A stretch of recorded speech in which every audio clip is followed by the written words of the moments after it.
অসম আৰক্ষীত আবেদন কৰা হাজাৰ হাজাৰ যুৱক যুৱতীৰ বাবে আহি গ'ল ডাঙৰ খবৰ। এই মুহূৰ্তত ডাঙৰ খবৰ লৈ অহা হৈছে আৰক্ষীৰ আবেদনৰ বাবে বয়সৰ ঊৰ্ধ্বসীমা বৃদ্ধি কৰি দিয়া হৈছে। বৃদ্ধি কৰি ২৬ বছৰলৈ নিয়া হৈছে আৰু আৰক্ষীৰ চাকৰিত আবেদনৰ বাবেও বৃদ্ধি কৰা হৈছে ১৫ দিনৰ সময়সীমা। এক ডাঙৰ খবৰ লৈ অহা হৈছে মুখ্যমন্ত্ৰী হিমন্ত বিশ্ব শৰ্মা চৰকাৰৰ বৃহৎ সিদ্ধান্ত।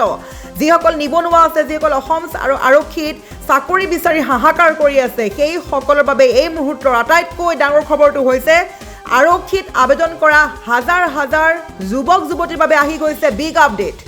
আৰক্ষীৰ আবেদনৰ এতিয়া বয়সৰ সীমা বৃদ্ধি কৰি দিয়া হৈছে। বয়সৰ সীমা ২৬ বছৰলৈ বৃদ্ধি কৰি দিয়া হৈছে। লগতে আবেদন কৰাৰ অন্তিমটো সময়সীমা ১৫ দিনৰ বাবে বৃদ্ধি কৰি দিয়া হৈছে।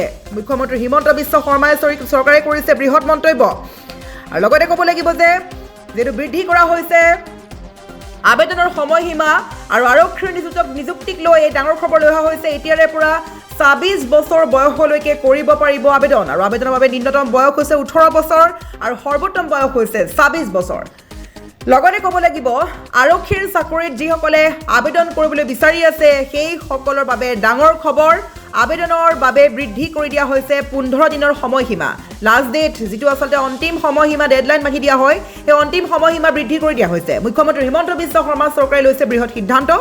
আমি পুনৰ কৈছোঁ আৰক্ষীৰ নিযুক্তি লৈ এই মুহূৰ্তত ডাঙৰ খবৰ লৈ অহা হৈছে। শেহতীয়া খবৰ অনুসৰি এতিয়াৰে পৰা ২৬ বছৰ বয়সলৈকে যুৱক যুৱতীয়ে কৰিব পাৰিব অসম আৰক্ষীৰ বাবে আবেদন। আৰু লগতে যিসকলে অসম আৰক্ষীত এপ্লাই কৰিব বিচাৰি আছে, আগন্তুক সময়ত অসম আৰক্ষীত যিসমূহ পষ্টৰ বাবে নিযুক্তি দিয়া হ'ব, যিসকলে চাকৰি বিচাৰি হাহাকাৰ কৰি আছে, সেই সকলৰ বাবে বয়সৰ সীমা বৃদ্ধি কৰি দিয়া হৈছে। এইবাৰ ২৬ বছৰলৈকে বৃদ্ধি কৰিছে। যদি বহুতে ভাবি আছিলে যে মোৰ ২৫ বছৰ পাৰ হৈ গ'ল, মই আৰু চাকৰিত এপ্লাই কৰিব নোৱাৰিম, তেন্তে ভুল ভাবি আছে। অসম আৰক্ষীত ২৬ বছৰলৈকে এপ্লাই কৰিব পাৰিব। আৰু লগতে আবেদনৰ সময়সীমা অন্তিম সময়সীমা বঢ়াই দিয়া হৈছে, অৰ্থাৎ শেষ তাৰিখটো বৃদ্ধি কৰি দিয়া হৈছে।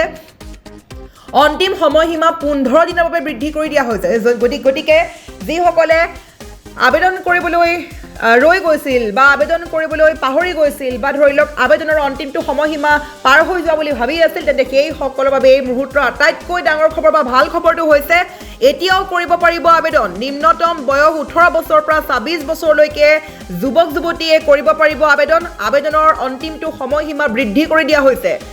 বৃদ্ধি কৰি ১৫ দিন বঢ়াই দিয়া হৈছে। গতিকে ১৫ দিনলৈকে আৰু সময়সীমা আছে। যদি কোনো যুৱক যুৱতীয়ে অসম আৰক্ষীৰ বাবে বা আৰক্ষীৰ নিযুক্তিৰ বাবে পৰীক্ষা দিবলৈ বিচাৰি আছিল কিন্তু আবেদন কৰিবলৈ ৰৈ গৈছিল, সেইসকলে কৰিব পাৰিব আবেদন। ১৫ দিনৰ সময়সীমা বৃদ্ধি কৰি দিয়া হৈছে। গতিকে চিন্তা নাই, ১৫ দিনৰ ভিতৰত কৰি ল'ব পাৰিব আবেদন। আৰু যিসকলে ভাবি আছিলে যে মোৰ বয়স ২৬ বছৰ পাৰ হৈ গৈছে, মই কেনেকৈ এপ্লাই কৰিম, যিহেতু বয়স বাঢ়িয়ে থাকে, কিন্তু অসম চৰকাৰৰ আৰক্ষীৰ পৰীক্ষাৰ বাবে যিহেতু বয়সৰ এটা সীমা আছিলে, কিন্তু সেই সীমা এতিয়া বঢ়াই দিয়া হৈছে। যিসকলে ভাবি আছে যে মোৰ ২৫ বছৰ পাৰ হৈ গ'ল, মোৰ ২৬ বছৰ পাৰ হৈ গ'ল, মই কেনেকৈ এপ্লাই কৰিম, কিন্তু এতিয়াৰে পৰা ২৬ বছৰলৈকে এপ্লাই কৰিব পাৰিব যুৱক যুৱতীয়ে। যিসকল যুৱক যুৱতীৰ ২৫ বছৰ পাৰ হৈ ২৬ বছৰত সোমাইছে, ২৬ বছৰ হ'লেও এপ্লাই কৰিব পাৰিব আৰক্ষীৰ নিযুক্তিৰ বাবে। মুখ্যমন্ত্ৰী হিমন্ত বিশ্ব শৰ্মা চৰকাৰৰ এয়া বৃহৎ সিদ্ধান্ত।